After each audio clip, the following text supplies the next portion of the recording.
1637년 한겨울 남한산성에서 47일을 버틴 왕이 성문을 열고 나섭니다.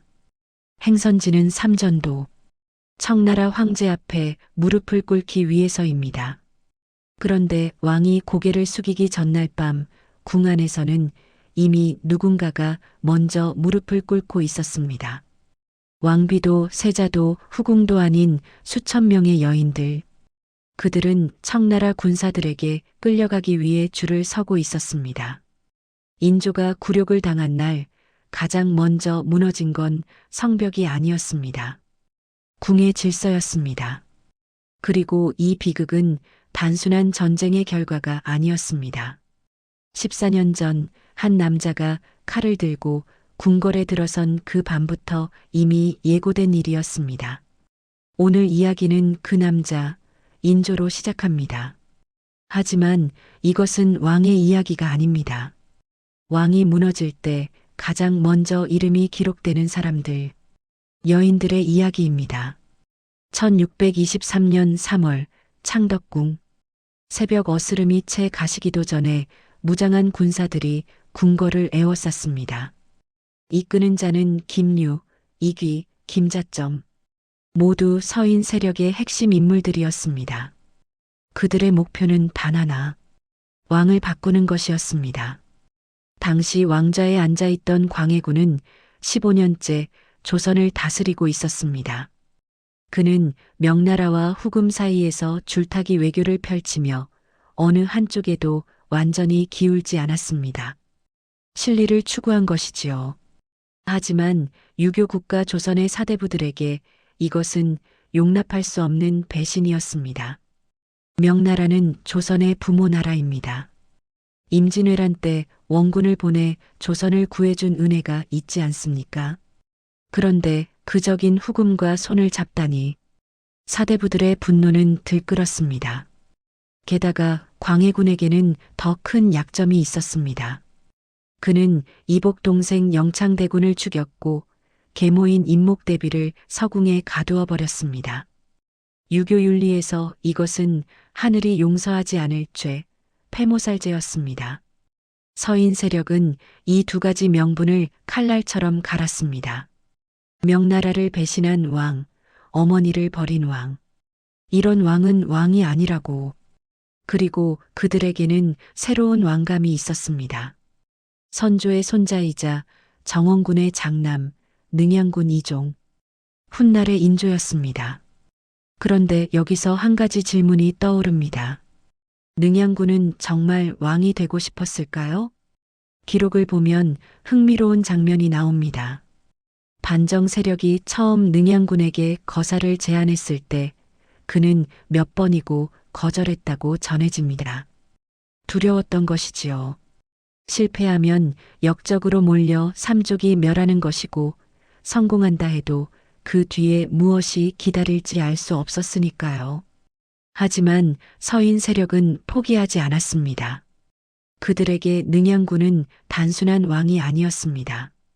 자신들의 권력을 되찾아줄 열쇠였습니다. 광해군 시절 대북파에 밀려 숙청당하고 유배되며 권력에서 밀려났던 서인들. 그들에게 능양군은 마지막 희망이었습니다. 결국 능양군은 칼을 쥐었습니다. 아니, 쥐어졌다고 해야 맞을 것입니다. 1623년 3월 13일 새벽. 1000명이 넘는 군사가 창덕궁을 습격했습니다. 광해군은 도망쳤지만 곧 붙잡혔고 왕위에서 끌어내려졌습니다. 대북파 핵심 인물인 이이청과 정인홍은 처형되었고 그 추종자들은 유배되거나 파직되었습니다.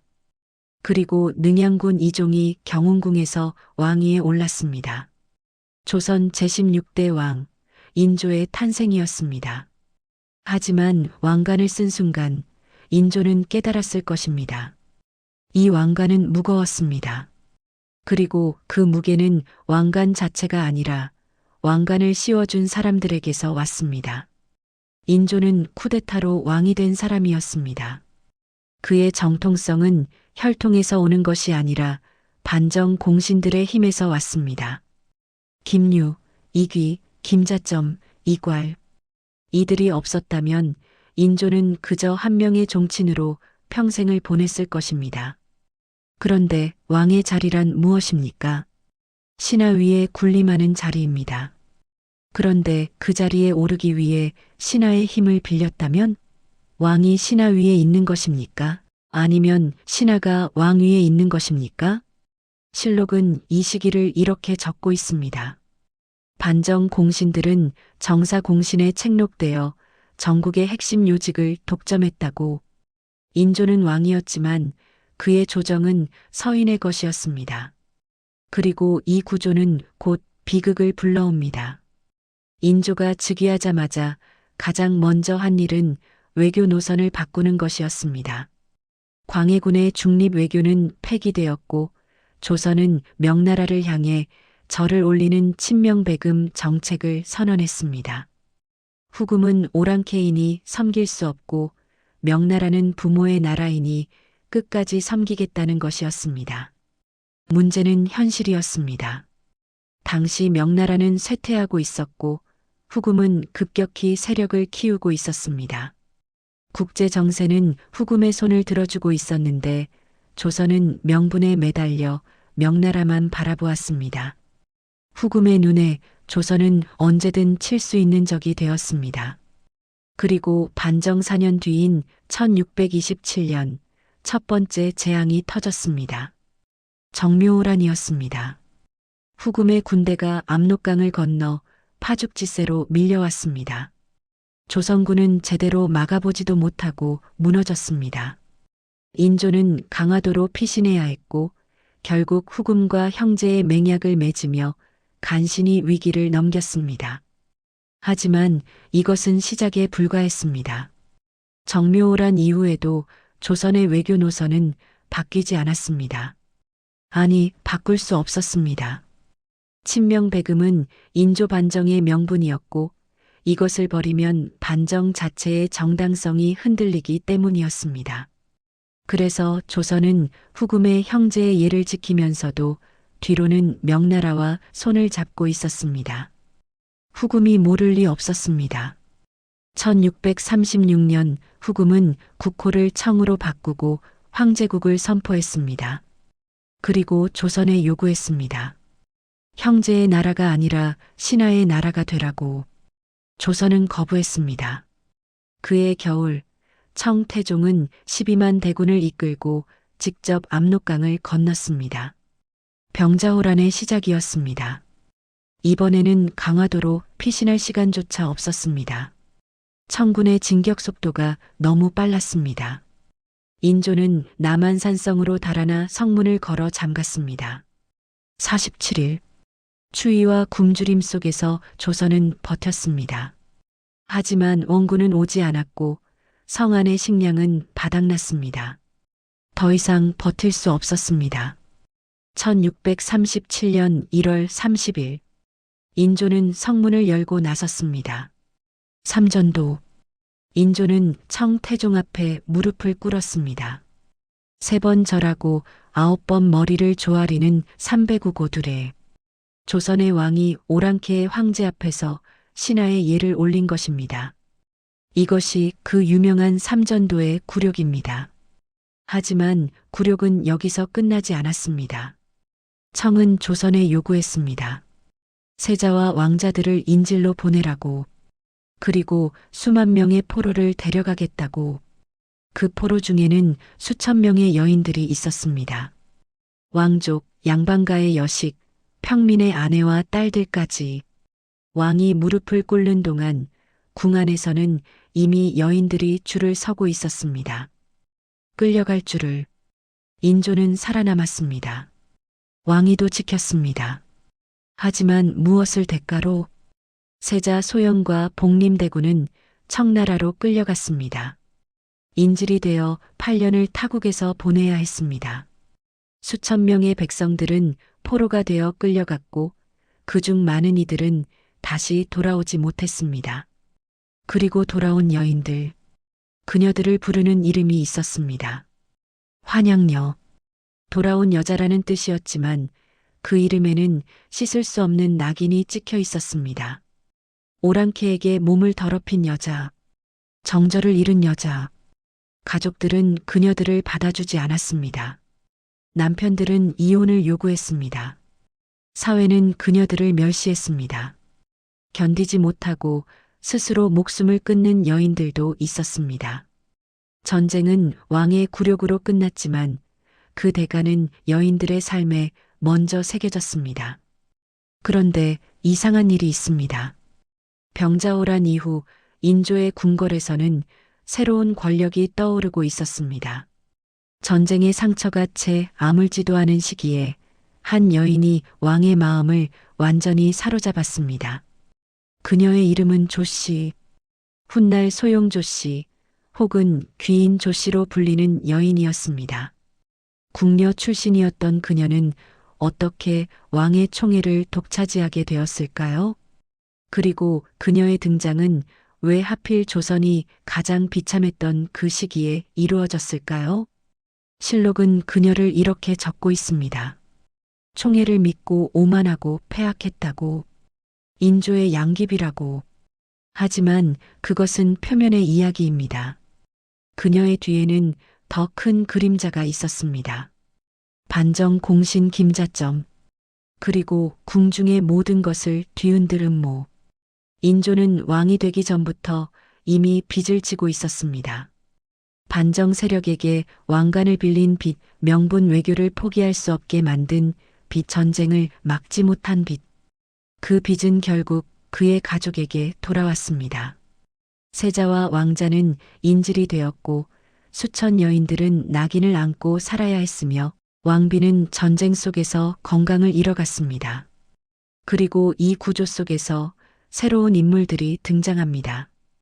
인조의 곁을 지키는 왕비 일렬왕후, 총애를 무기로 권력을 휘두르는 소용조씨, 청나라에서 돌아온 세자빈 강씨, 그리고 자녀도 총애도 없이 왕비 자리만 지키는 장렬왕후. 이 여인들 사이에서 무슨 일이 벌어졌을까요? 왜 소현세자는 청에서 돌아온 직후 급사했을까요? 왜 세자빈 강씨는 영모 누명을 쓰고 사약을 받았을까요? 왜 인조는 자신의 손자들까지 죽음으로 몰아넣었을까요? 그 비극의 중심에는 항상 여인들이 있었습니다. 다음 단락에서는 인조의 첫 번째 왕비, 일렬왕후 한씨를 만나봅니다. 그녀는 반정 이후 왕실의 기틀을 세운 여인이었습니다. 하지만 그녀가 세운 왕실은 곧 호란의 칼날 위에 올라가게 됩니다. 왕비는 왕을 지키는 사람일까요?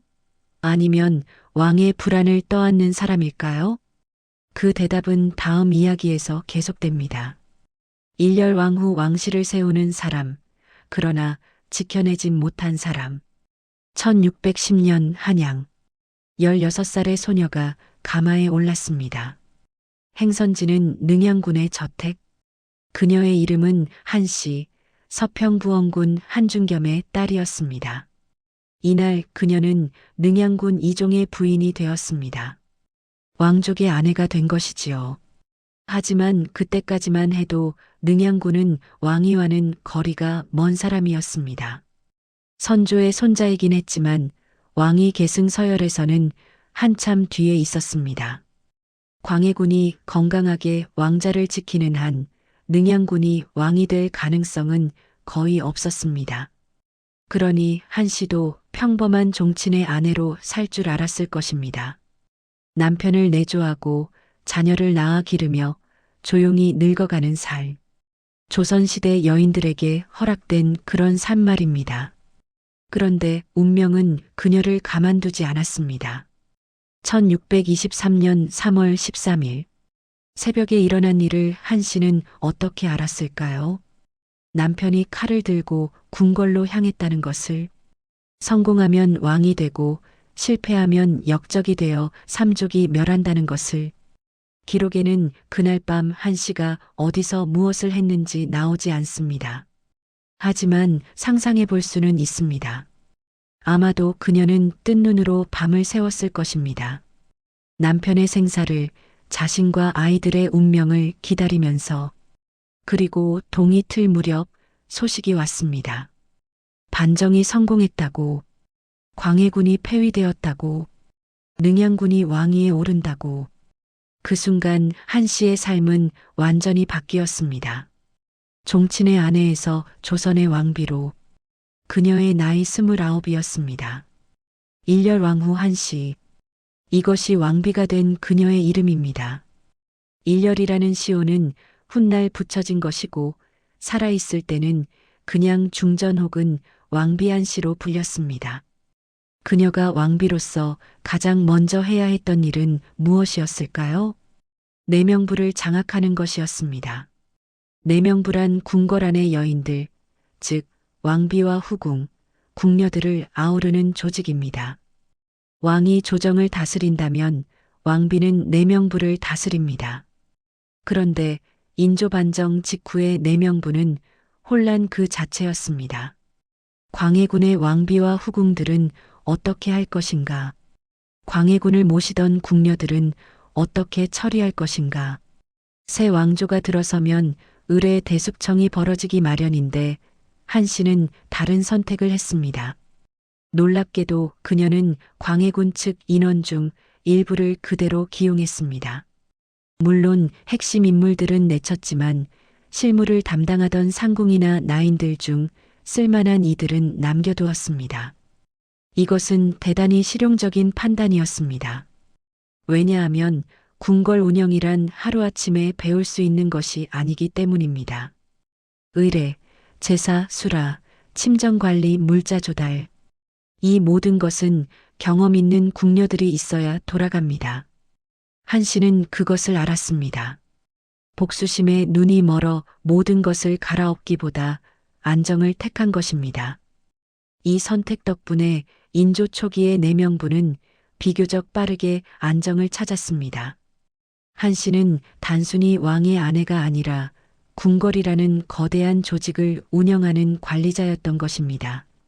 하지만 왕비에게 가장 중요한 임무가 따로 있었습니다. 후사를 잇는 것. 조선은 왕조 국가입니다. 왕위는 아버지에서 아들로 이어져야 합니다. 왕비가 아들을 낳지 못하면 그것은 왕비 개인의 실패가 아니라 왕실 전체의 위기가 됩니다. 다행히 한 씨는 이 임무를 훌륭히 수행했습니다. 그녀는 능양군 시절부터 인조 제위 기간까지 4명의 아들을 낳았습니다. 첫째가 소현세자입니다. 조선의 미래를 짊어질 세자. 나중에 청나라의 인질로 끌려가 8년을 보내고 귀국 직후 의문의 죽음을 맞는 비운의 인물입니다. 둘째가 복림대군입니다. 훗날 효종이 되어 북벌을 꿈꾸는 왕. 형 소현세자가 죽은 뒤 왕위를 물려받게 됩니다. 셋째가 임평대군입니다. 학문과 예술에 뛰어났던 왕자.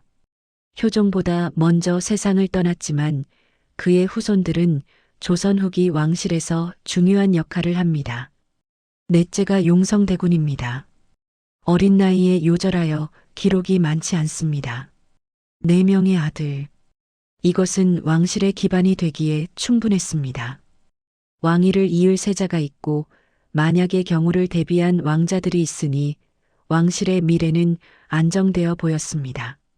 실제로 인조 이후 조선의 모든 왕은 일렬왕후 한 씨의 후손입니다. 효종, 현종, 숙종, 영조, 정조, 순조, 헌종, 철종, 고종, 순종. 모두 그녀의 핏줄인 것입니다. 이런 의미에서 일렬왕후는 조선 후기 왕통의 어머니라고 할 수 있습니다. 그런데 왕실의 안정이란 무엇일까요? 겉으로 보기에 일렬왕후는 완벽한 왕비였습니다. 내명부를 안정시켰고 아들 넷을 낳았으며 남편 인조를 내조했습니다. 하지만 그 이면에는 끊임없는 불안과 긴장이 있었습니다. 먼저 반정 공신들의 눈치를 보아야 했습니다. 인조가 쿠데타로 왕이 되었다는 것은 앞에서 말씀드렸습니다. 그 말은 왕비인 한 씨 역시 반정 공신들의 힘으로 왕비가 되었다는 뜻입니다. 공신들은 자신들이 왕을 만들었다는 자부심이 있었고 왕실 일에도 간섭하려 들었습니다. 특히 세자빈 선정 문제가 그랬습니다. 소현세자가 장성하자 세자빈을 뽑아야 했습니다. 보통이라면 왕비가 주도적으로 세자빈을 고르지만 일렬왕후는 마음대로 할 수 없었습니다. 서인 세력의 의중을 살펴야 했고 어느 집안의 딸을 세자빈으로 삼느냐에 따라 정치적 균형이 달라졌기 때문입니다. 결국 세자빈으로 간택된 것은 강문성의 딸 강씨, 훗날 민회빈 강씨였습니다.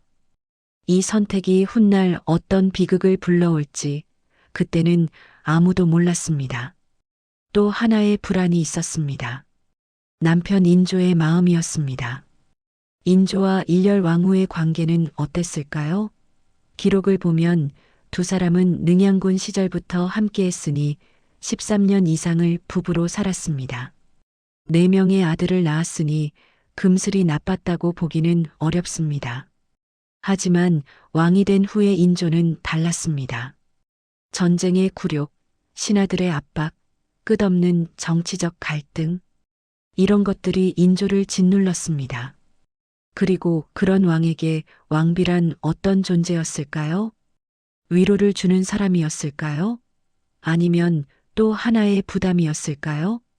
실록에는 인조와 일렬왕후 사이의 갈등이 직접적으로 기록되어 있지 않습니다. 하지만 한 가지 단서가 있습니다. 일렬왕후가 살아있을 때부터 인조는 다른 여인에게 눈을 돌리고 있었습니다. 수계 장씨, 일렬왕후가 사망하기 얼마 전인 1635년, 인조는 직접 원해서 장씨를 수기로 입궁시켰습니다.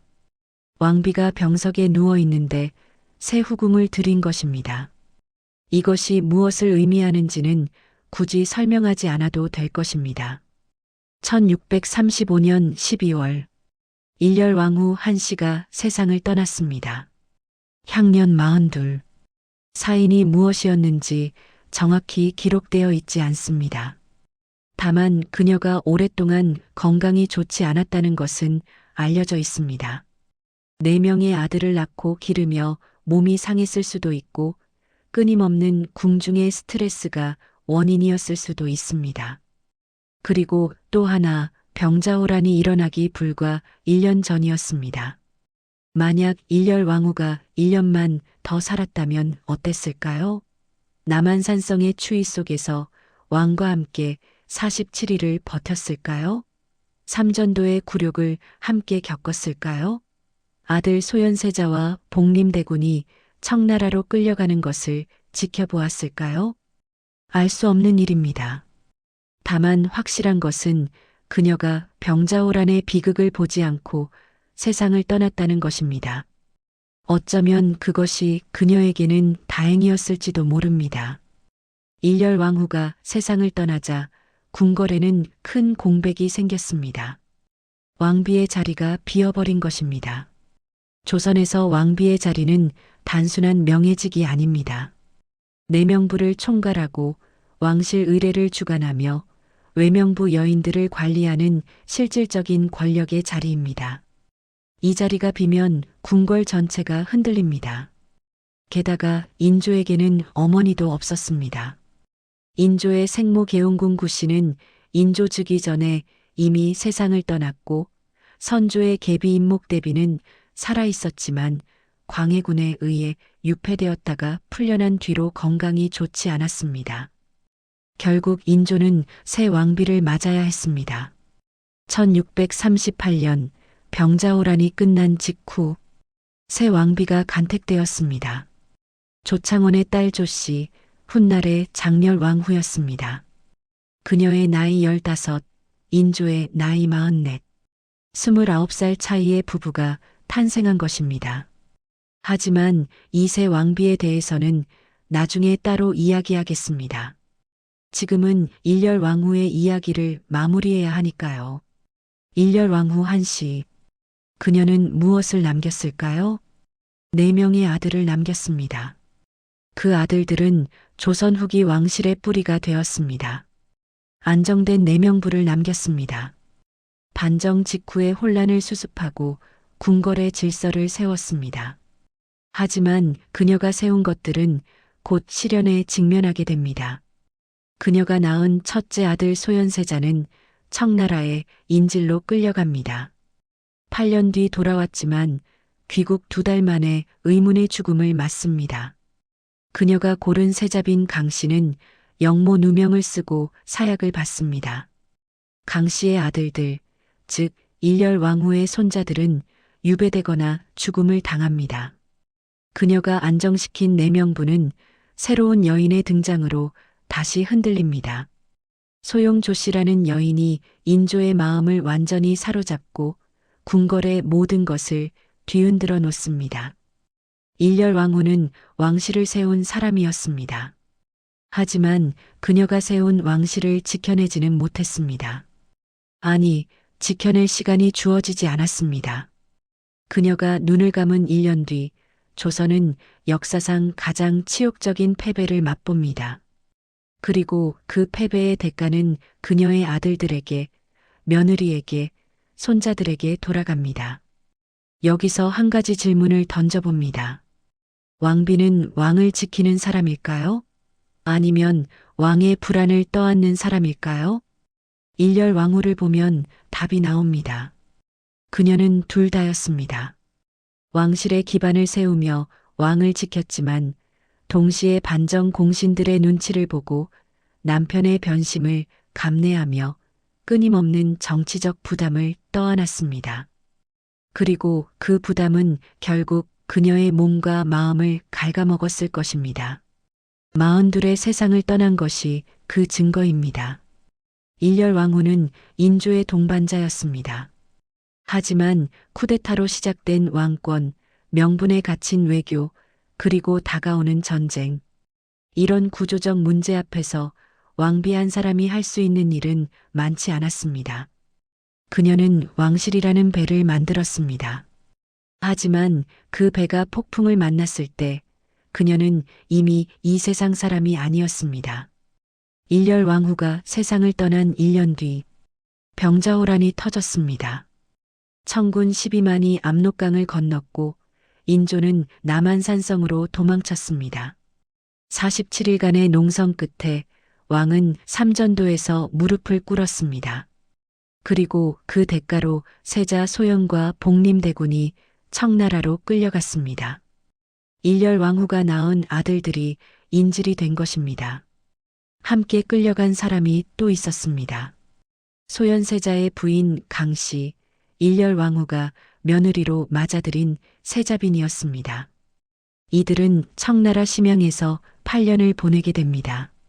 그리고 그 8년 동안 조선의 궁궐에서는 상상도 못할 일이 벌어지고 있었습니다. 새로운 여인이 등장한 것입니다. 인조의 양귀비라 불린 여인, 총애를 권력으로 바꾸는 법을 알았던 여인, 소용조 씨.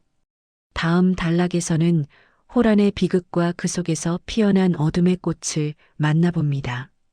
전쟁은 나라만 무너뜨린 것이 아니었습니다. 사람들의 삶을, 여인들의 운명을 송두리째 바꾸어 놓았습니다. 끌려간 여인들은 돌아와서 무엇을 마주했을까요? 환양녀라는 나귀는 어떻게 만들어졌을까요? 그리고 궁궐 안에서는 왜 하필 그 시기에 한 후궁이 절대적인 권력을 쥐게 되었을까요? 나라의 굴욕이 여인들의 낙인이 되는 순간 그 이야기가 다음에 계속됩니다.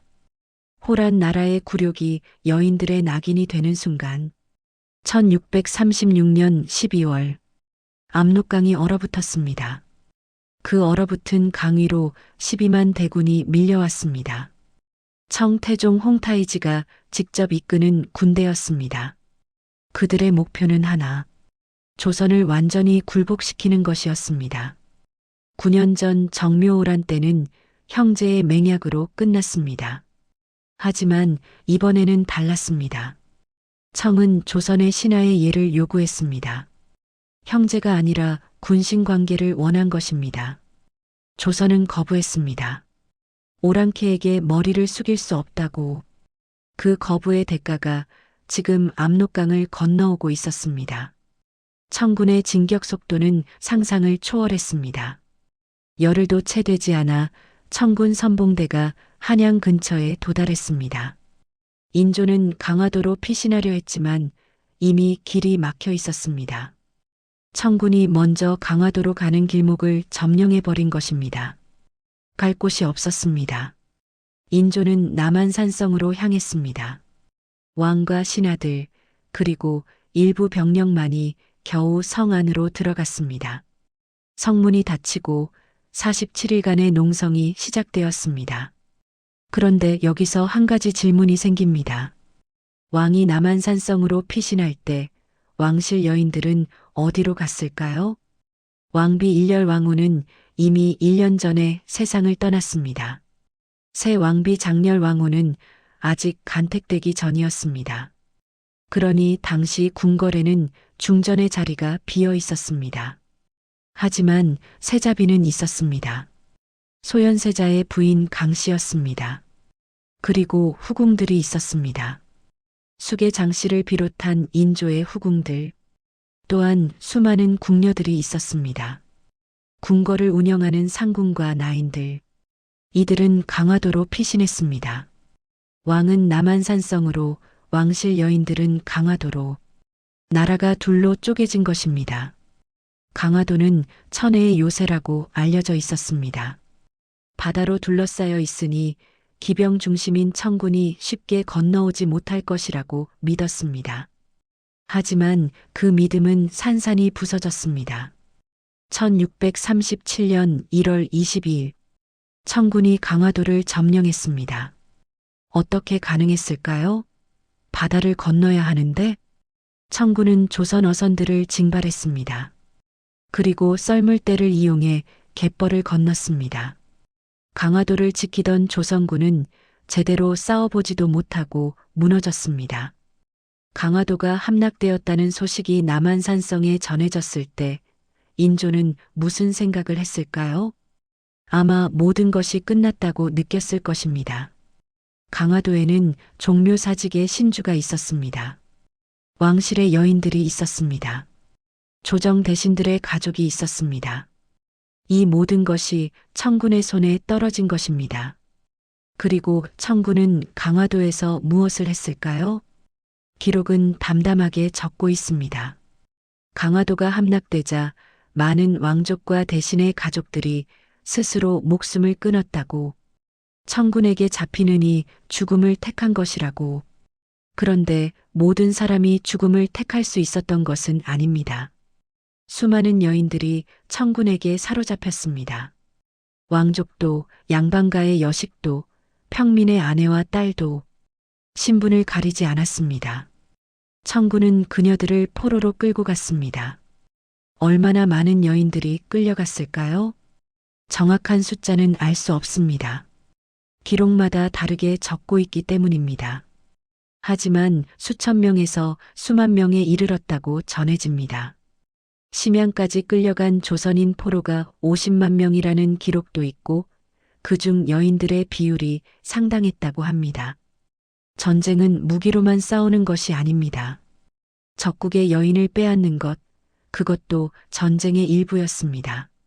1637년 1월 30일 남한산성에서 더 이상 버틸 수 없게 된 인조가 성문을 열고 나왔습니다.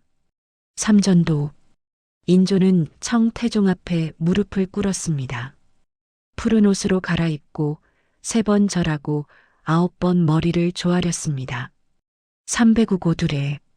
황제에게 신하가 올리는 예법이었습니다. 조선의 왕이 오랑캐의 황제 앞에서 이마를 땅에 찌운 것입니다. 이것이 그 유명한 삼전도의 굴욕입니다. 하지만 굴욕은 여기서 끝나지 않았습니다. 아니, 어쩌면 진짜 굴욕은 이제부터 시작이었습니다. 청은 조선에 요구했습니다. 첫째, 세자와 왕자를 인질로 보내라. 둘째, 명나라와 관계를 끊어라. 셋째, 조공을 바쳐라. 넷째, 청이 명을 공격할 때 군사를 보내라. 인조는 모두 받아들였습니다. 거부할 힘이 없었습니다.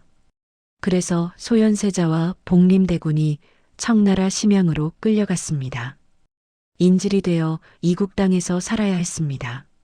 세자빈 강씨도 함께였습니다. 일렬 왕후가 며느리로 맞아들인 그 여인이 이제 청나라의 포로가 된 것입니다. 세자 일행이 심양으로 떠나던 날 인조는 무슨 표정을 지었을까요? 기록에는 나와 있지 않습니다. 다만 우리는 상상할 수 있습니다. 아들을 적국의 인질로 보내는 아버지의 심정을. 하지만 인조에게는 아직 왕자가 남아 있었습니다. 굴욕적이지만 왕으로서 살아남은 것입니다. 그런데 끌려간 여인들은요?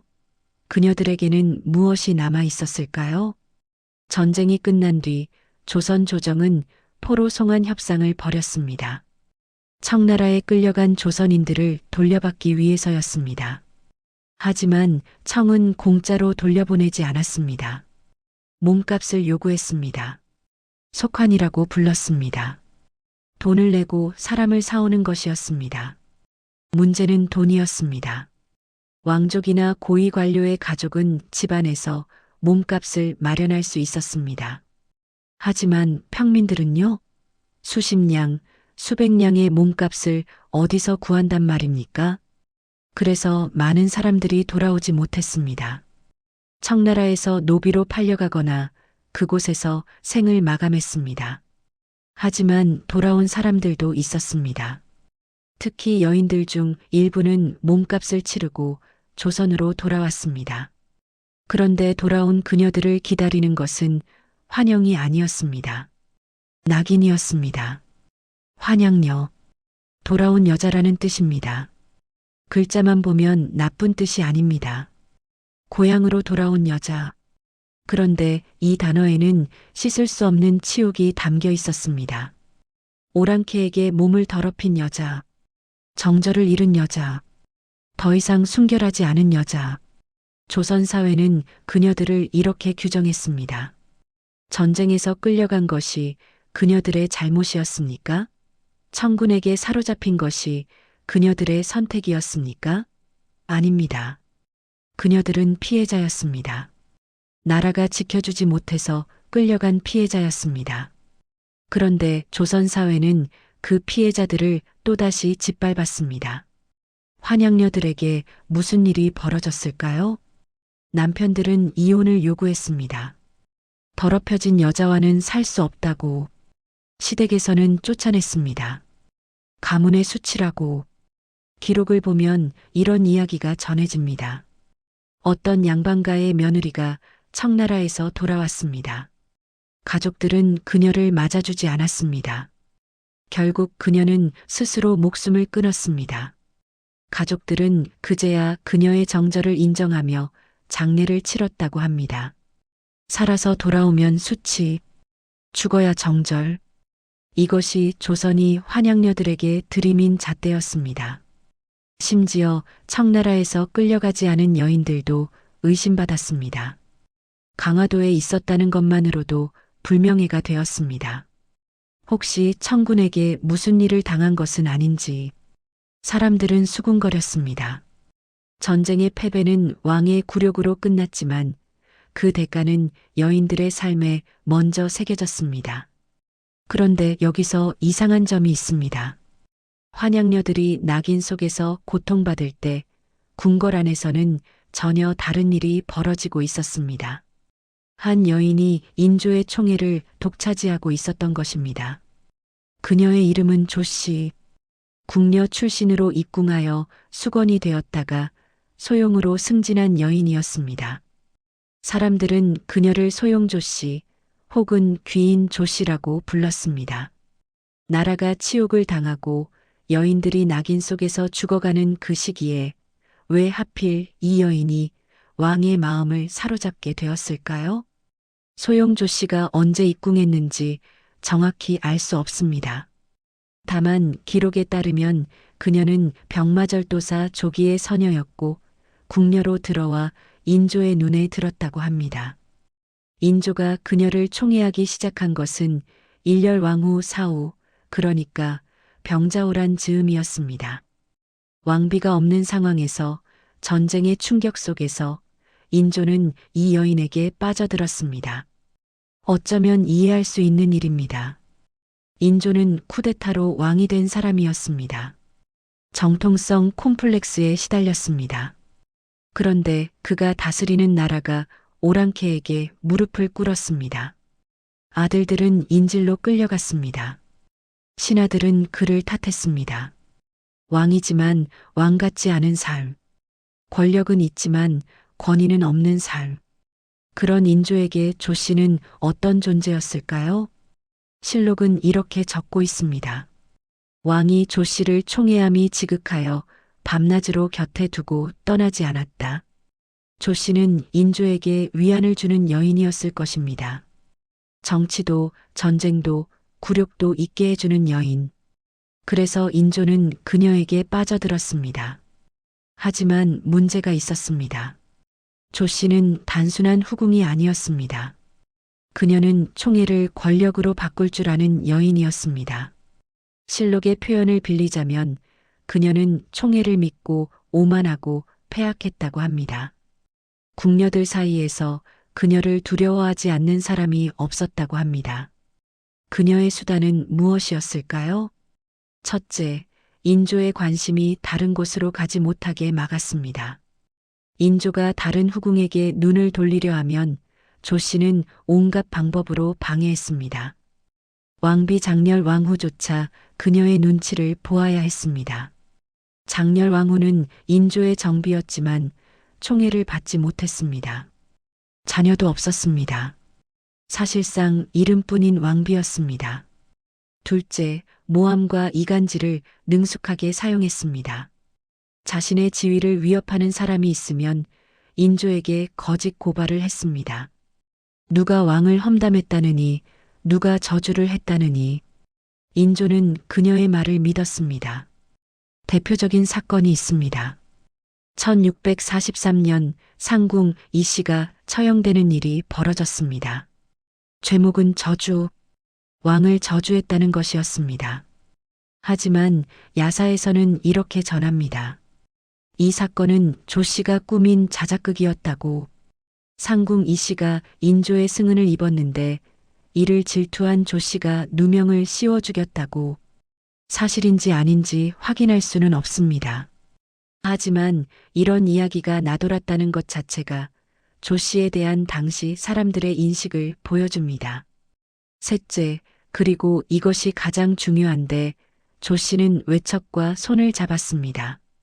그녀의 딸 효명옹주가 김자점의 손자와 혼인한 것입니다. 김자점, 인조 반정의 공신이자 서인 공서파의 핵심 인물입니다. 병자호란 당시에는 강화도 방어를 맡았다가 함락되는 것을 막지 못해 비난을 받았지만 교묘하게 살아남았습니다. 그리고 인조 말년에는 영의정까지 올랐습니다.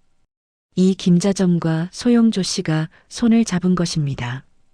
궁 안의 권력자와 궁 밖의 권력자가 연합했습니다. 조 씨는 인조의 마음을 쥐고 김자점은 조정을 쥐었습니다. 이 연합이 인조 말년의 전국을 지배했습니다. 그리고 이 연합의 다음 표적은 누구였을까요? 심양에서 돌아오는 사람들이 있었습니다. 1645년 소현세자가 8년 만에 조선으로 돌아왔습니다. 세자빈 강씨도 함께였습니다. 8년. 소현세자가 청나라에서 보낸 시간입니다. 그는 그곳에서 많은 것을 보았습니다. 청나라의 발전된 문물, 서양 선교사들과의 교류, 새로운 학문과 기술. 소현세자는 변해 있었습니다. 그는 더 이상 아버지 인조처럼 청을 오랑캐로만 보지 않았습니다. 현실을 인정하고 청과의 관계 속에서 조선의 길을 찾으려 했습니다. 개혁적이고 실용적인 사고를 가지게 된 것입니다. 세자빈 강씨도 마찬가지였습니다. 그녀는 청나라에서 장사를 해서 재산을 모으기도 했습니다. 전쟁 포로들을 속환하는데 그 돈을 쓰기도 했다고 합니다. 돌아온 세자 부부는 희망이었습니다. 조선의 미래를 이끌어갈 사람들이었습니다. 하지만 궁궐 안에는 그들을 반기지 않는 눈들이 있었습니다. 소용 조씨와 김자점. 그들에게 소현세자의 귀환은 반가운 일이 아니었습니다. 왜냐고요? 소현세자가 왕이 되면 그들의 권력은 끝나기 때문입니다.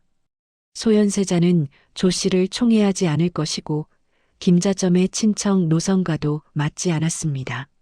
세자빈 강씨는 조씨와 오래전부터 사이가 좋지 않았습니다. 그래서 조씨는 움직이기 시작했습니다. 인조에게 이간질을 했습니다. 세자가 청나라에서 이상한 생각에 물들었다고, 세자빈이 재산을 모은 것이 수상하다고, 세자가 왕위를 노리고 있다고. 인조는 의심이 많은 사람이었습니다. 쿠데타로 왕이 된 사람이니 누군가 자신에게도 그렇게 할 수 있다는 불안에 시달렸습니다. 그런 인조에게 조씨의 이간질은 효과가 있었습니다. 아버지와 아들 사이에 금이 가기 시작했습니다. 1645년 4월, 소현세자가 귀국한 지 2달 만에 갑자기 병이 들었습니다. 그리고 며칠 뒤 세자가 세상을 떠났습니다. 갑작스러운 죽음이었습니다. 건강하던 34살의 청년이 갑자기 병에 걸려 죽다니 사람들은 수군거렸습니다. 실록에는 이렇게 적혀 있습니다. 세자의 시신을 보니 온몸이 검은 빛이었고 눈, 코, 귀, 입 등 7구멍에서 피가 흘러나왔다. 독살의 전형적인 증상입니다. 물론 확실한 증거는 없습니다. 세자가 병으로 죽었을 수도 있습니다. 하지만 너무 많은 것이 의심스러웠습니다. 세자의 죽음으로 가장 이득을 본 사람은 누구였을까요? 그 질문의 끝에는 언제나 두 이름이 있었습니다. 소용조 씨, 그리고 인조 자신. 세자의 죽음은 끝이 아니었습니다. 시작이었습니다. 세자빈 강 씨에게 어떤 일이 닥쳤을까요? 세자의 아들들, 그러니까 인조의 손자들은 어떻게 되었을까요? 그리고 조 씨와 김자점의 권력은 어디까지 뻗어갔을까요? 다음 단락에서는 소용조 씨가 총애를 권력으로 바꾸는 그 잔인한 방법을 낱낱이 파헤쳐 봅니다. 한 여인의 야망이 어떻게 왕실 전체를 피로 물들였는지, 인조의 양귀비라 불린 그녀의 진짜 얼굴을 만나봅니다.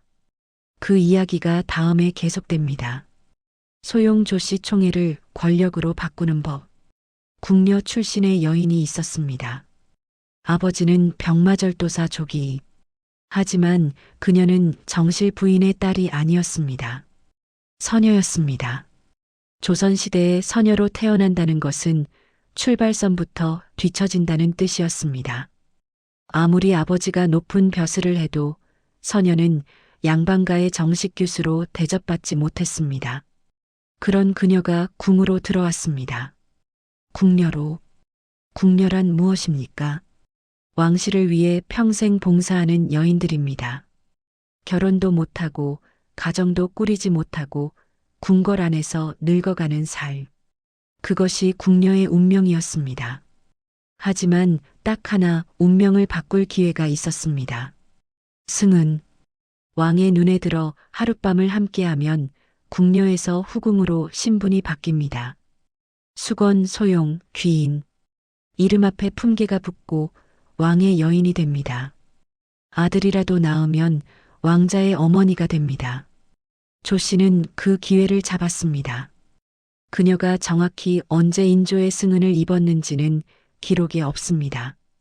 다만 일렬 왕후가 세상을 떠난 1635년 즈음부터 그녀의 이름이 등장하기 시작합니다. 수건조 씨. 처음에는 그냥 여러 후궁 중 하나였습니다. 인조에게는 수계 장씨라는 후궁도 있었고 다른 궁녀들 중에서 승은을 입은 이들도 있었습니다. 조 씨가 특별히 두드러지지는 않았습니다. 그런데 병자호란 이후 모든 것이 달라졌습니다. 전쟁의 충격, 삼전도의 굴욕, 아들들을 인질로 보낸 비통함. 인조는 망가지고 있었습니다. 왕이지만 왕답지 못한 자신에 대한 자괴감, 신하들의 차가운 시선, 그 모든 것이 인조를 짓눌렀습니다. 그때 조 씨가 있었습니다. 그녀가 어떻게 인조의 마음을 사로잡았는지 정확히 알 수는 없습니다. 하지만 결과는 분명했습니다. 인조는 조 씨에게 완전히 빠져들었습니다. 실록은 이렇게 기록하고 있습니다. 임금이 조 씨를 총애함이 후궁 중에 으뜸이었다. 으뜸. 다른 모든 여인을 제치고 첫 번째가 되었다는 뜻입니다. 총애를 받는다는 것. 그것은 단순히 왕의 사랑을 받는다는 의미가 아니었습니다. 조선의 궁궐에서 총애는 곧 권력이었습니다. 왕에게 언제든 말을 걸 수 있습니다. 왕의 귀에 속삭일 수 있습니다. 왕의 결정에 영향을 미칠 수 있습니다. 조 씨는 이것을 정확히 알고 있었습니다. 그리고 그녀는 총애를 권력으로 바꾸기 시작했습니다. 첫 번째 단계는 경쟁자를 제거하는 것이었습니다. 1643년 궁궐에서 소동이 벌어졌습니다. 저주 사건이었습니다. 누군가 왕을 저주했다는 것입니다. 인형에 바늘을 꽂고 부적을 태우며 왕의 죽음을 빌었다는 것입니다. 범인으로 지목된 사람은 상궁 이 씨였습니다. 상궁 이 씨는 누구였을까요? 기록에 따르면 그녀는 인조의 승은을 입은 적이 있는 궁녀였습니다. 즉, 조 씨의 경쟁자였습니다. 재판이 열렸습니다. 상궁 이 씨는 극구 부인했습니다. 저주 같은 것은 하지 않았다고. 하지만 증거가 나왔습니다. 그녀의 처소에서 저주에 쓰인 물건들이 발견된 것입니다. 결국 상궁 이 씨는 처형되었습니다. 영모죄였습니다. 그런데 이 사건을 두고 야사에서는 다른 이야기가 전해집니다. 이것은 조 씨가 꾸민 자작극이었다고. 상궁 이 씨가 인조의 관심을 받기 시작하자 조 씨가 위협을 느꼈습니다. 그래서 누명을 씌웠습니다. 저주에 쓰인 물건을 상궁 이 씨의 처소에 몰래 숨겨두고 발견되게 만든 것입니다. 진실은 알 수 없습니다. 하지만 결과는 명확합니다. 상궁 이 씨는 죽었고 조 씨의 경쟁자가 한 명 사라졌습니다. 그리고 이 사건 이후 궁녀들 사이에서 조 씨를 두려워하지 않는 사람이 없었다고 합니다. 조 씨의 눈밖에 나면 무슨 누명을 쓸지 모른다는 공포가 궁궐을 감쌌습니다. 두 번째 단계는 왕비마저 무력화시키는 것이었습니다. 1638년 인조는 새 왕비를 맞이했습니다. 장렬왕후 조 씨였습니다. 15살의 어린 신부, 44세 왕. 그 둘 사이에 사랑이 있었을까요? 없었습니다. 장렬왕후는 인조에게 형식적인 왕비일 뿐이었습니다.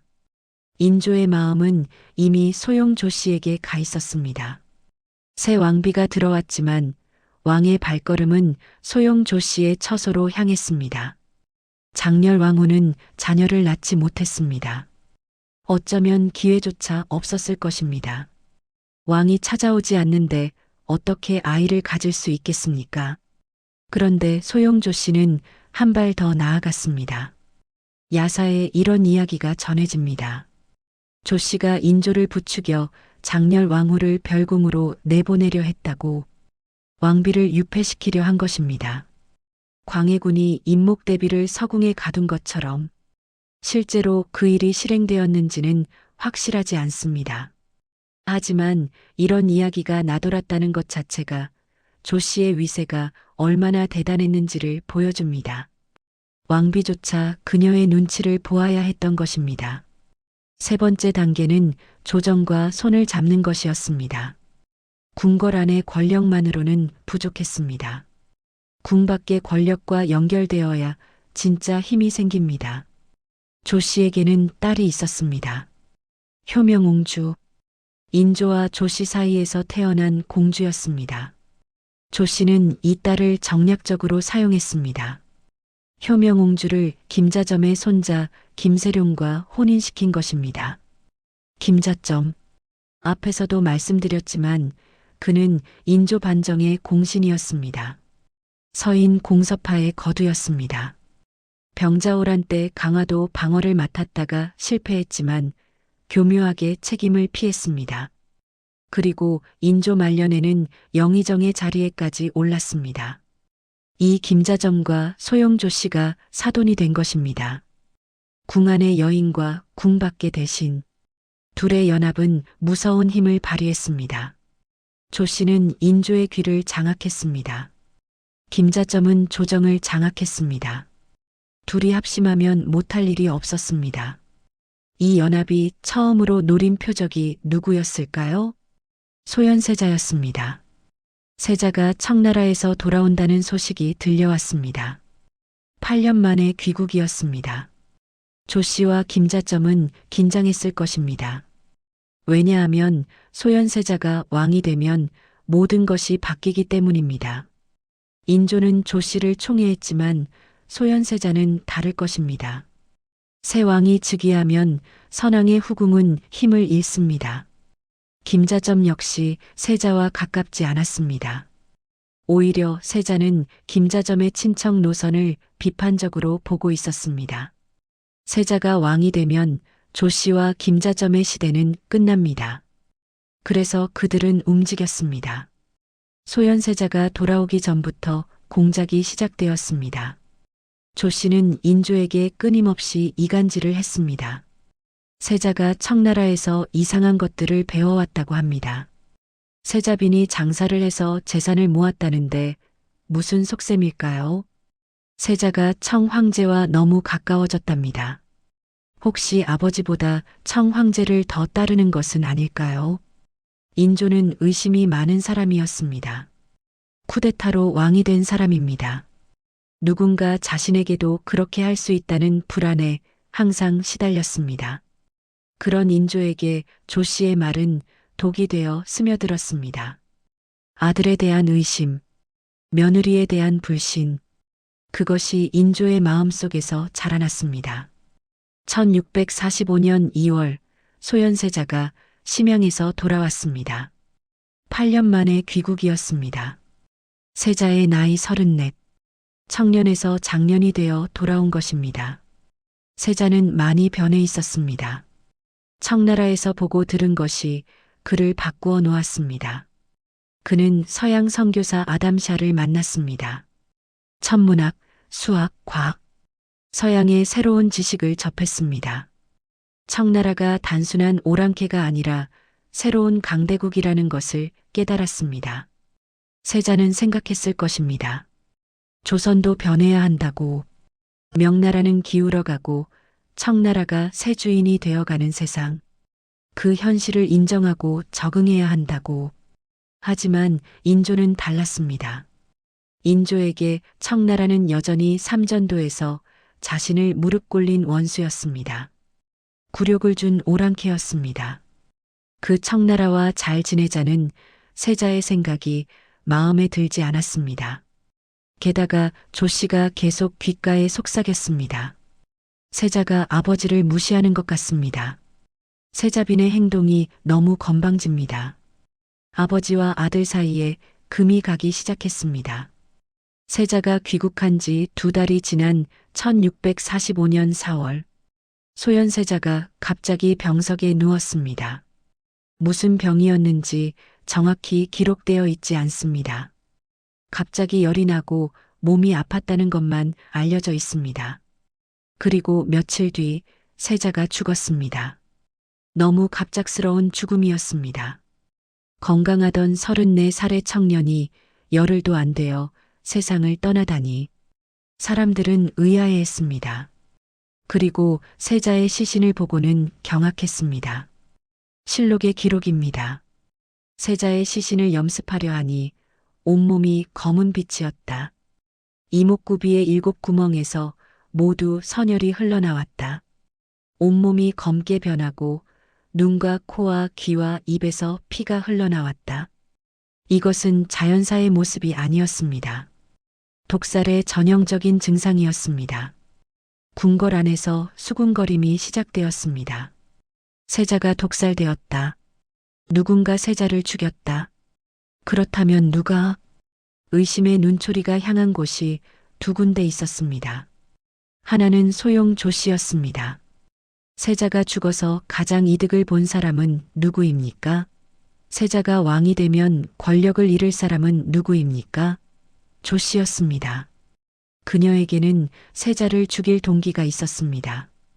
또 하나는 인조 자신이었습니다. 이것은 차마 입 밖에 내기 어려운 의심이었습니다. 아버지가 아들을 죽이다니. 하지만 사람들은 속으로 생각했습니다. 인조가 세자를 의심하고 미워했다는 것을, 조 씨의 이간질에 넘어가 아들을 경계했다는 것을, 혹시 인조가 조 씨와 공모하여 세자를 죽인 것은 아닐까? 물론 증거는 없습니다. 세자가 정말 병으로 죽었을 수도 있습니다. 하지만 너무 많은 것이 의심스러웠습니다. 그래서 소현세자 독살설은 지금까지도 역사의 미스터리로 남아 있습니다. 세자의 죽음 이후 궁궐에서는 이상한 일이 벌어졌습니다. 원래대로라면 세자의 아들이 왕위를 이어야 합니다.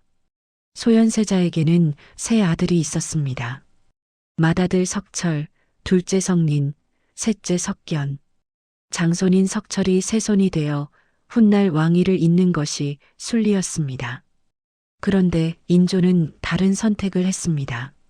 세자의 아들이 아니라 세자의 동생을 후계자로 삼은 것입니다. 복림대군, 소현세자의 바로 아래 동생이었습니다. 유교 국가 조선에서 이것은 파격적인 결정이었습니다. 아들이 있는데 동생에게 왕위를 넘기다니. 신하들 중에는 반대하는 이들도 있었습니다. 하지만 인조는 밀어붙였습니다. 그리고 그 배후에는 조 씨와 김자점이 있었습니다. 왜 복림대군이었을까요? 추측컨대 복림대군이 다루기 쉬웠기 때문입니다. 소현세자의 아들이 왕이 되면 어머니인 세자빈 강씨가 힘을 얻습니다. 조 씨의 입장에서 강씨는 눈엣 가시였습니다. 반면 복림대군이 왕이 되면 조 씨의 권력이 유지될 수 있었습니다. 결국 복림대군이 세자로 책봉되었습니다. 훗날의 효종이었습니다. 하지만 조 씨의 야망은 여기서 끝나지 않았습니다. 세자의 자리는 복림대군에게 넘어갔지만 아직 위협이 남아 있었습니다. 세자빈 강씨, 그리고 그녀의 아들들. 소현세자가 죽었어도 강씨와 그 아들들이 살아있는 한 언제든 문제가 될 수 있었습니다. 세손들이 자라서 왕위를 요구하면, 강씨가 배후에서 세력을 모으면, 조 씨는 이 위협을 제거하기로 했습니다. 그리고 그녀가 선택한 방법은 가장 잔인한 것이었습니다. 다음 단락에서는 소현세자빈 강씨의 비극을 다룹니다. 남편을 잃고 아들들을 빼앗기고 결국 자신마저 영모 누명을 쓰고 사약을 받는 그 처절한 이야기.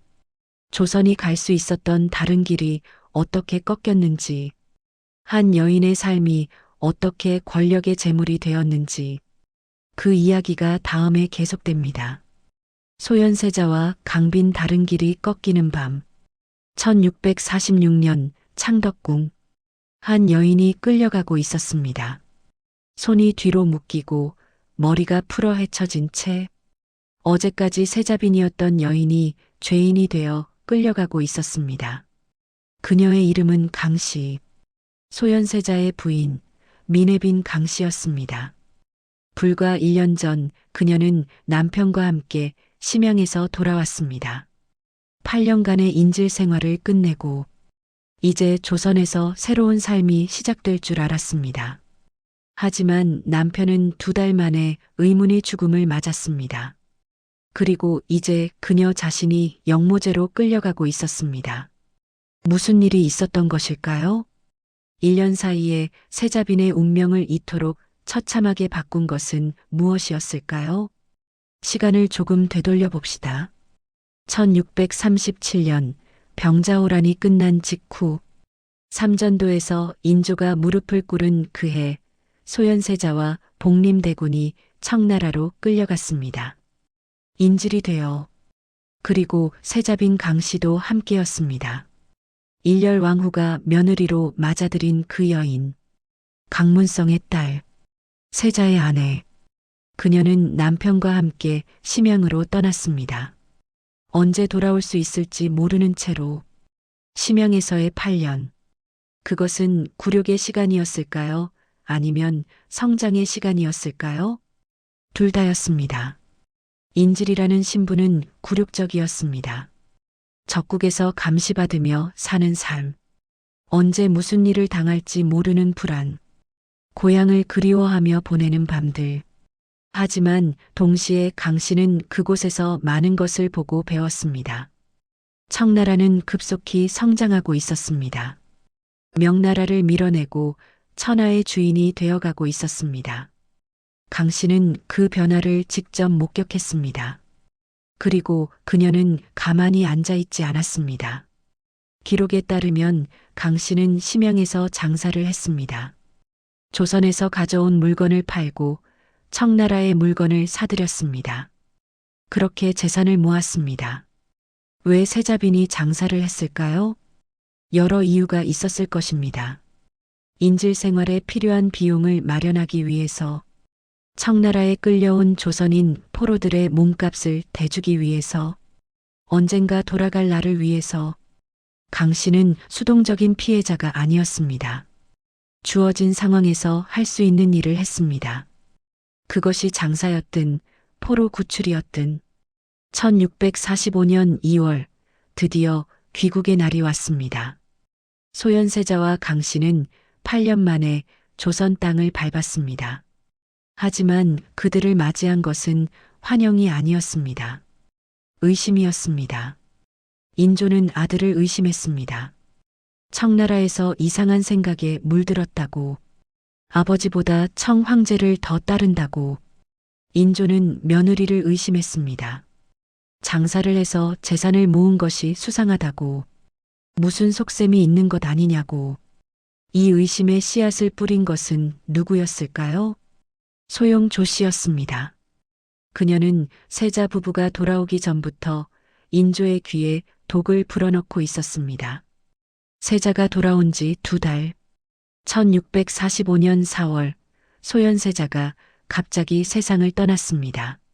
앞에서 말씀드렸듯이 그의 죽음은 석연치 않았습니다. 온몸이 검게 변하고 7구멍에서 피가 흘러나왔습니다. 독살의 전형적인 증상이었습니다.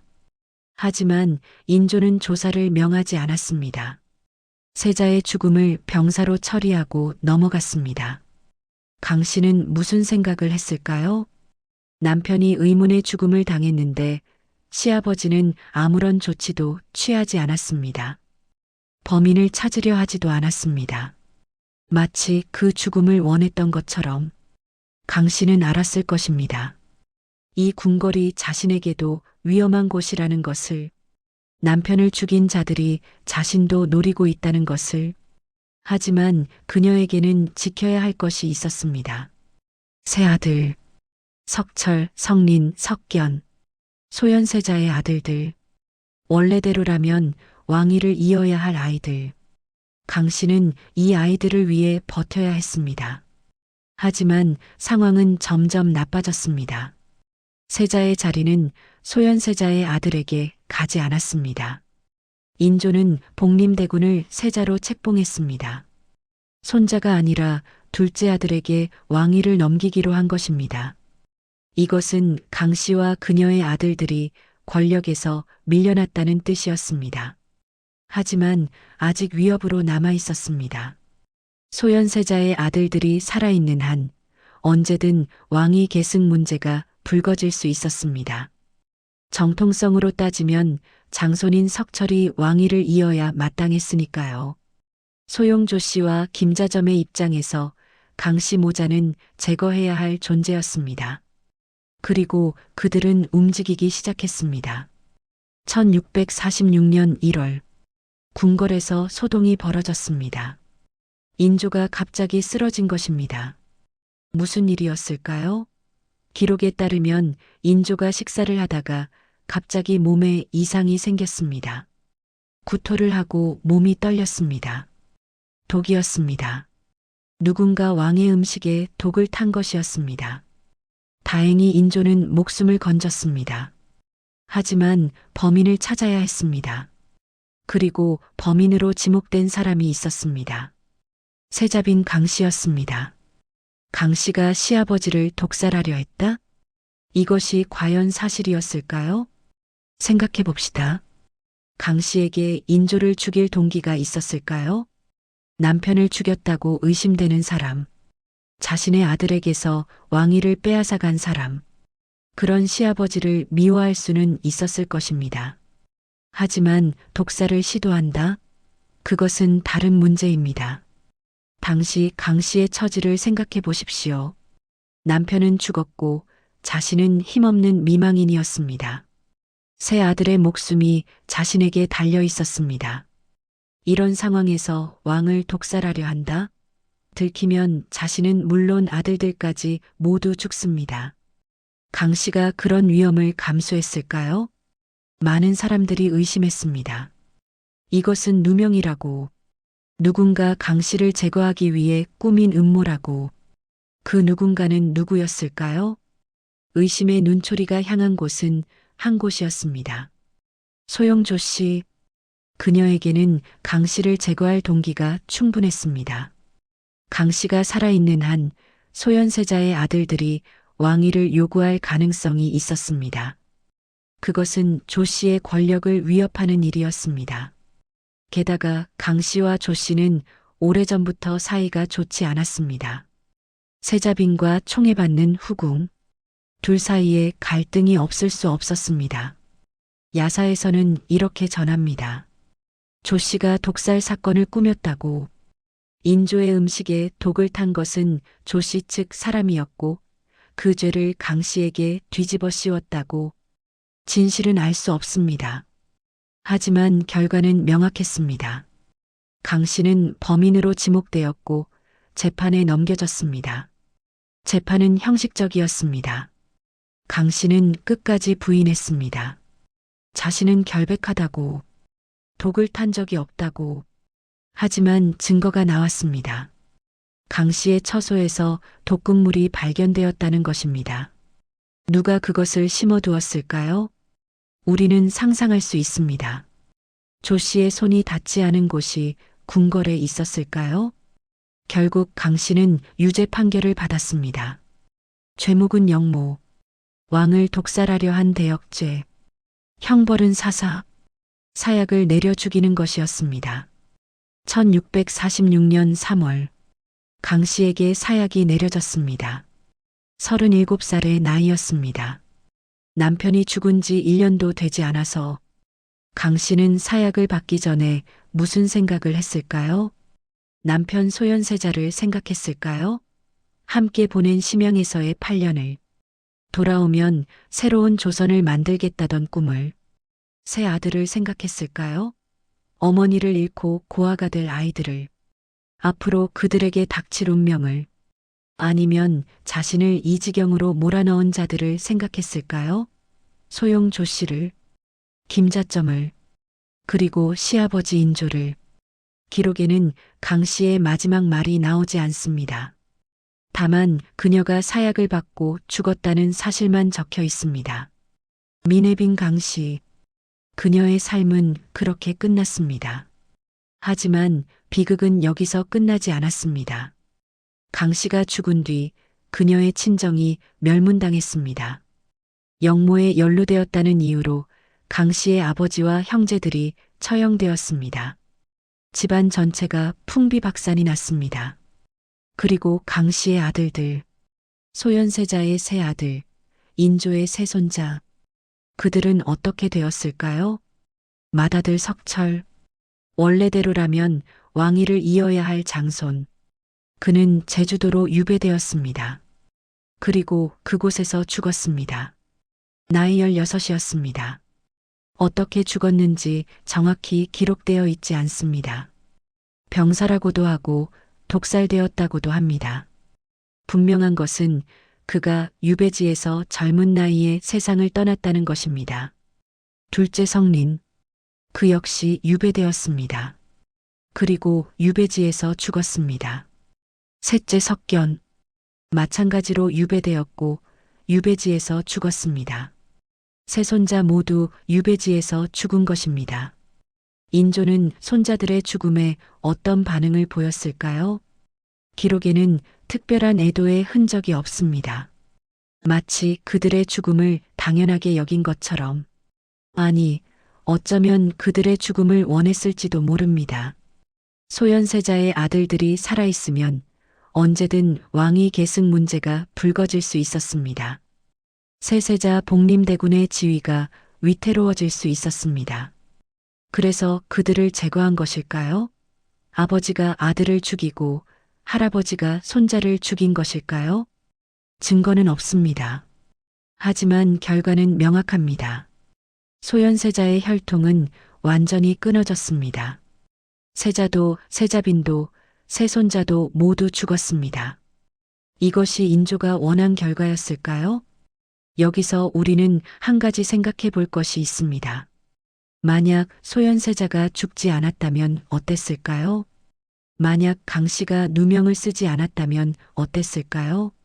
만약 그들이 왕과 왕비가 되었다면 조선은 어떻게 달라졌을까요? 소현세자는 청나라에서 새로운 세계를 보았습니다. 서양 문물을 접했습니다. 현실을 인정하고 변화해야 한다고 생각했습니다. 강씨는 수동적인 여인이 아니었습니다. 장사를 하고 포로를 구출하고 주어진 상황에서 최선을 다했습니다. 이런 두 사람이 조선을 이끌었다면 어쩌면 조선은 더 빨리 변화했을지도 모릅니다. 청나라와의 관계도 달라졌을지도 모릅니다. 북벌이라는 헛된 꿈에 매달리는 대신 현실적인 길을 찾았을지도 모릅니다. 하지만 그 길은 꺾였습니다. 소현세자가 죽고 강씨가 죽고 그들의 아들들이 죽으면서 조선이 갈 수 있었던 다른 길이 영원히 닫혀버렸습니다. 이 비극의 중심에는 누가 있었을까요? 소용조 씨? 그녀는 분명 이 비극에 깊이 관여했습니다. 인조에게 이간질을 했고 강씨를 모함했고 왕실 전체를 피로 물들였습니다. 김자점? 그 역시 공범이었습니다. 조 씨와 손잡고 권력을 휘둘렀습니다. 하지만 최종 결정권자는 누구였을까요? 인조였습니다. 아들의 죽음을 묵인한 것도, 며느리에게 사약을 내린 것도, 손자들을 유배 보낸 것도 모두 인조의 결정이었습니다. 조 씨가 아무리 이간질을 해도 인조가 듣지 않으면 소용없었습니다. 인조가 가족을 지키려 했다면 이 비극은 일어나지 않았을 것입니다. 하지만 인조는 그러지 않았습니다. 가족보다 왕자를 택했습니다. 아들과 며느리와 손자들을 희생시키고 자신의 권력을 지켰습니다. 인조는 왜 그랬을까요? 두려웠기 때문입니다. 쿠데타로 왕이 된 사람, 정통성 콤플렉스에 시달린 왕, 누군가 자신에게도 쿠데타를 일으킬 수 있다는 불안에 떨었던 왕. 그에게 아들은 경쟁자였습니다. 청나라에서 돌아온 아들이 자신보다 더 인정받을까봐 두려웠습니다. 아들이 자신을 밀어내고 왕위를 차지할까봐 두려웠습니다. 그래서 아들을 죽였습니다. 직접 손을 쓰지 않았을 수도 있지만 죽게 내버려 두었습니다. 그래서 며느리를 죽였습니다. 누명인 줄 알면서도 사약을 내렸습니다. 그래서 손자들을 죽였습니다. 자신의 피부치를 제거했습니다. 인조는 가장 비참한 왕이었습니다. 전쟁에서 무릎을 꿇어서가 아닙니다. 두려움에 사로잡혀 가족까지 희생시켰기 때문입니다. 그리고 이 모든 비극의 중심에 한 여인이 있었습니다. 소용조 씨, 그녀는 인조의 두려움을 이용했습니다. 왕의 약점을 파고들어 권력을 쥐었습니다. 경쟁자를 제거하고 왕비를 무력화하고 세자 부부를 몰아냈습니다. 하지만 그녀의 시대도 영원하지 않았습니다. 1649년 인조가 세상을 떠났습니다. 새 왕이 즉위했습니다. 효종, 복림대군이었던 그가 왕이 된 것입니다. 그리고 소용조 씨의 운명이 바뀌기 시작했습니다. 다음 단락에서는 인조 사후 벌어진 일들을 다룹니다. 소용조 씨는 어떤 최후를 맞았을까요? 김자점은 어떻게 되었을까요? 그리고 인조가 남긴 상처는 어떻게 조선 후기의 역사를 만들어 갔을까요? 그 이야기가 다음에 계속됩니다. 인조와 여인들 -6단락. 남은 자리 왕비의 공백, 후궁 권력의 흔적, 그리고 후손의 왕통. 1649년 5월. 창덕궁 대조전. 인조가 숨을 거두었습니다. 26해의 재위. 쿠데타로 시작해서 굴욕과 비극으로 점철된 시간이었습니다. 임종의 자리에 누가 있었을까요? 세세자 복림대군이 있었습니다. 곧 왕위를 이을 사람, 왕비 장렬 왕후가 있었습니다. 총애받지 못했지만 끝까지 자리를 지킨 왕비, 그리고 소용조 씨가 있었습니다. 인조의 마지막 순간까지 곁을 지킨 여인. 인조가 눈을 감았을 때 조 씨는 무슨 생각을 했을까요? 슬픔이었을까요? 아니면 불안이었을까요? 아마 불안이었을 것입니다. 인조가 죽으면 자신의 권력도 끝나기 때문입니다. 조선의 법도에서 선왕의 후궁은 어떻게 됩니까?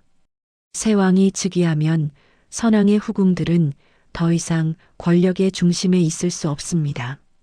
궁궐 한편에서 조용히 여생을 보내는 것이 보통이었습니다. 하지만 소용조 씨는 보통의 후궁이 아니었습니다. 그녀는 너무 많은 일에 관여했습니다. 소현세자의 죽음, 강빈의 옥사, 세손자의 유배와 죽음. 이 모든 비극의 중심에 그녀가 있었습니다. 새왕 효종에게 조 씨는 어떤 존재였을까요? 형수를 죽인 사람, 조카들을 죽인 사람, 아버지의 총애를 받아 궁궐을 농단한 사람. 효종이 조 씨를 곱게 볼 리 없었습니다. 하지만 조 씨에게는 아직 무기가 있었습니다. 김자점이었습니다. 김자점, 인조 반정의 공신, 영의정까지 오른 서인의 거두, 조 씨의 사돈.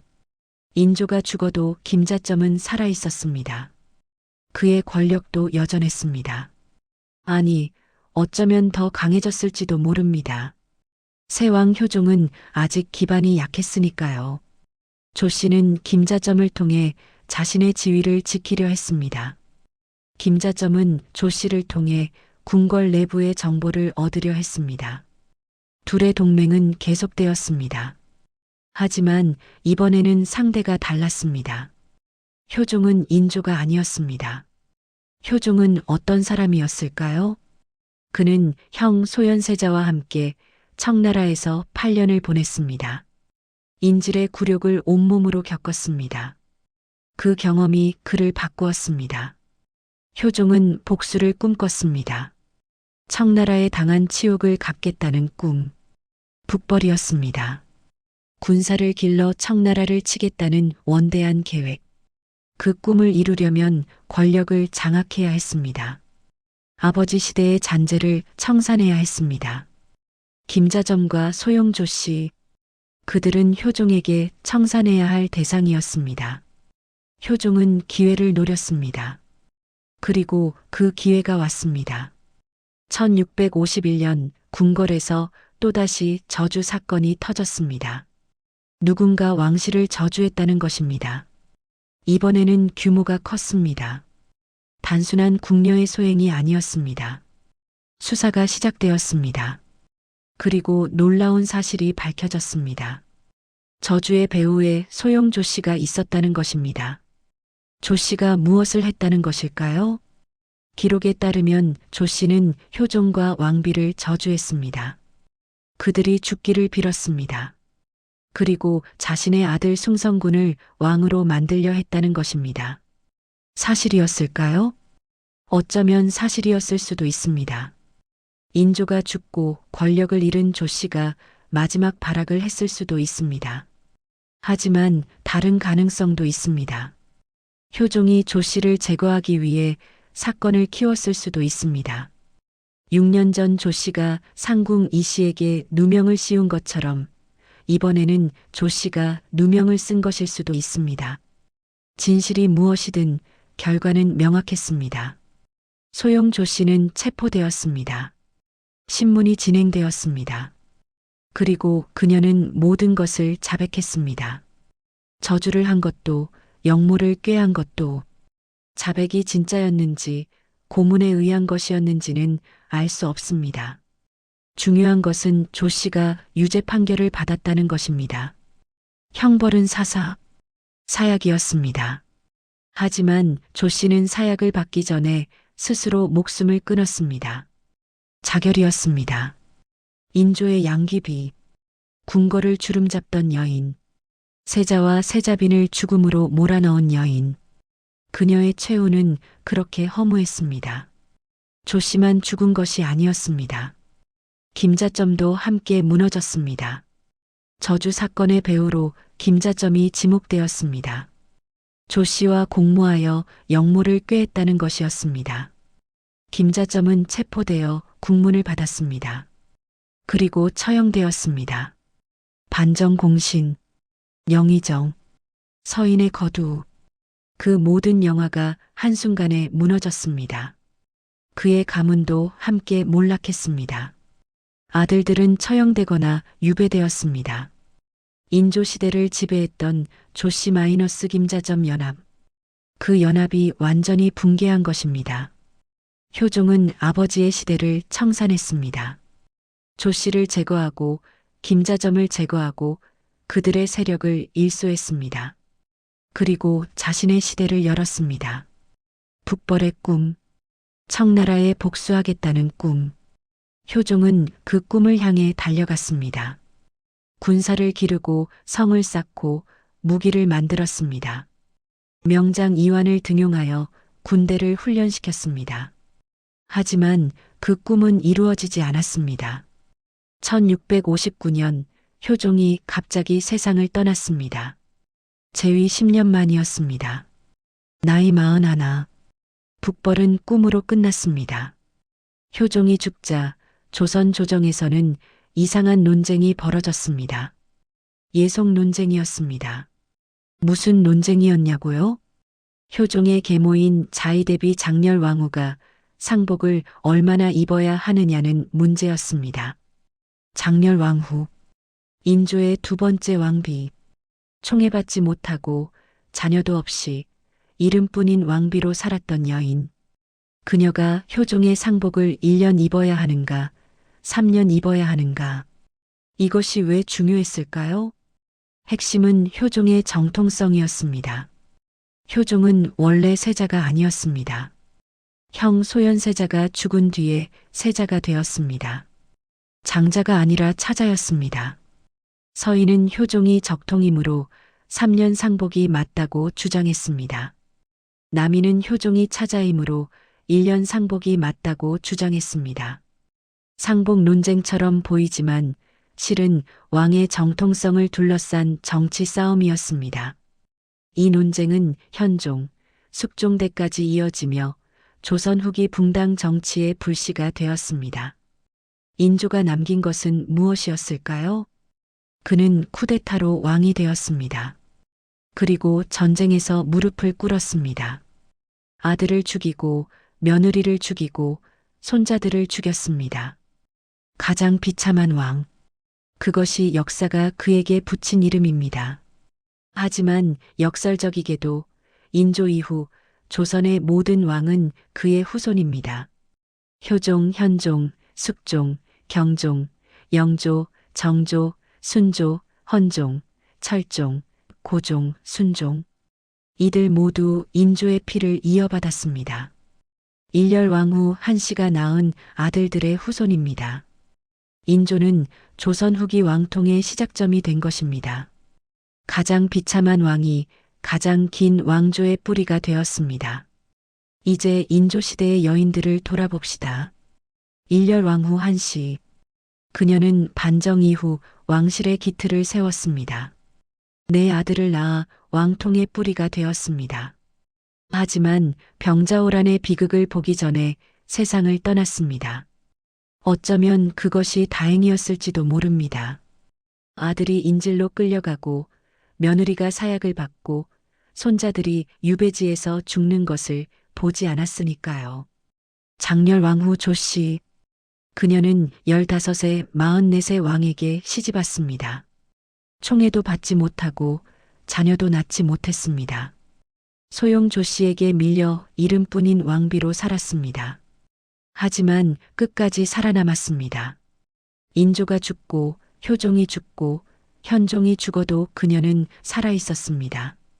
자의대비로서 왕실의 어른이 되었습니다. 예속 논쟁의 중심에 서서 역사에 이름을 남겼습니다. 그녀는 1688년까지 살았습니다. 84세 나이였습니다. 소영조 씨, 그녀는 궁녀에서 왕의 총애를 받는 후궁이 되었습니다. 총애를 권력으로 바꾸어 궁궐을 지배했습니다. 하지만 그 권력은 비극 위에 세워진 것이었습니다. 경쟁자를 모함하고 세자 부부를 죽음으로 몰아넣고 왕실 전체를 피로 물들였습니다. 그리고 결국 자신도 비극적인 최후를 맞았습니다.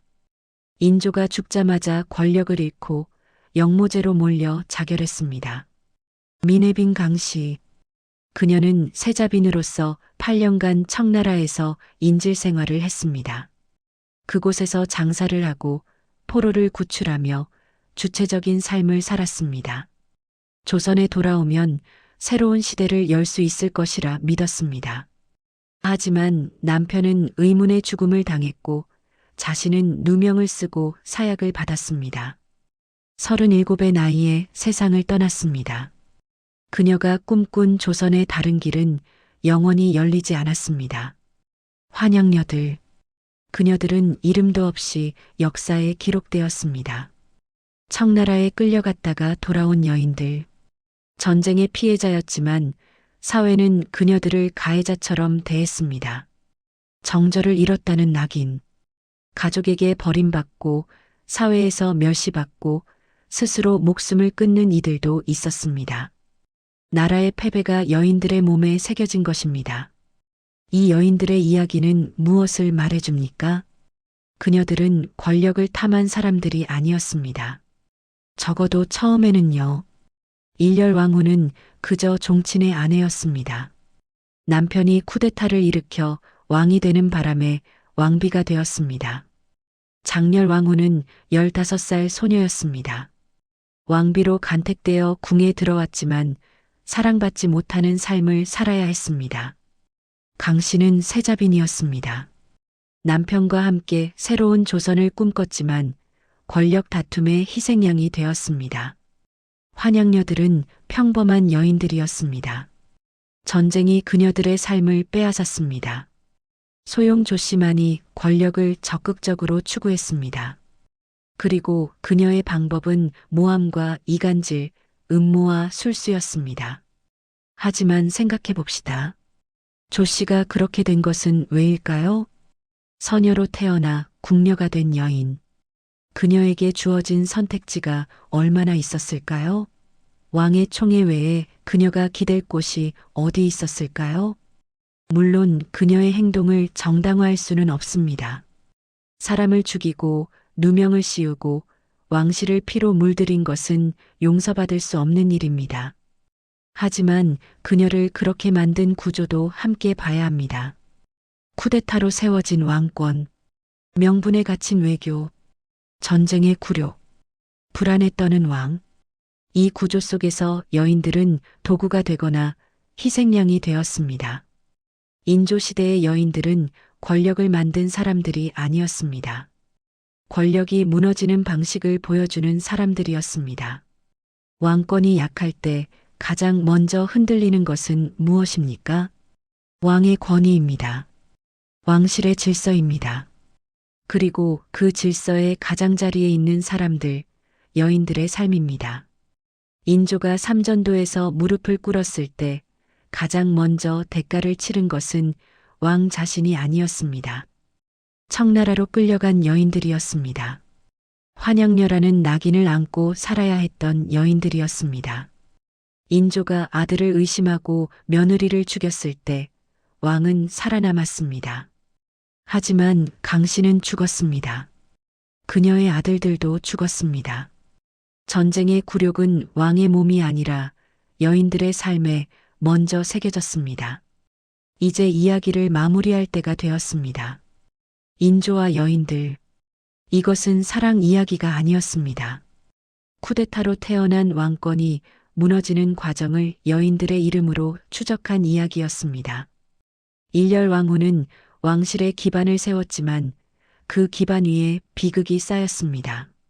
장렬 왕후는 왕비의 자리를 지켰지만 그 자리의 허무함을 온몸으로 보여주었습니다. 소용조 씨는 총애를 권력으로 바꿨지만 그 권력은 피 위에 세워졌고 결국 무너졌습니다. 강 씨는 다른 길을 꿈꿨지만 그 길은 꺾였고 그녀도 함께 쓰러졌습니다. 환양녀들은 이름도 없이 낙인을 안고 살다 갔습니다. 이 여인들은 역사의 주인공이 아니었습니다. 하지만 역사가 무너질 때 가장 먼저 기록되는 이름들이었습니다. 인조는 1649년에 죽었습니다. 하지만 그가 남긴 상처는 오래도록 조선을 따라다녔습니다. 북벌의 꿈은 이루어지지 않았습니다. 청나라는 점점 강해졌고 조선은 그 그늘 아래 살아야 했습니다. 붕당 정치는 격화되었습니다. 서인과 남인, 노론과 소론. 신하들의 싸움이 나라를 갈라놓았습니다. 여인들의 비극은 반복되었습니다. 숙종시대의 장희빈, 경종시대의 옥사들, 궁중 암투는 계속되었습니다. 인조가 뿌린 씨앗이 조선 후기 내내 열매를 맺은 것입니다. 마지막으로 한 가지 질문을 던져봅니다. 역사는 왜 여인들의 이름을 기억할까요? 왕의 업적을 기록하기 위해서? 아닙니다. 여인들의 이름은 대개 비극과 함께 기억됩니다.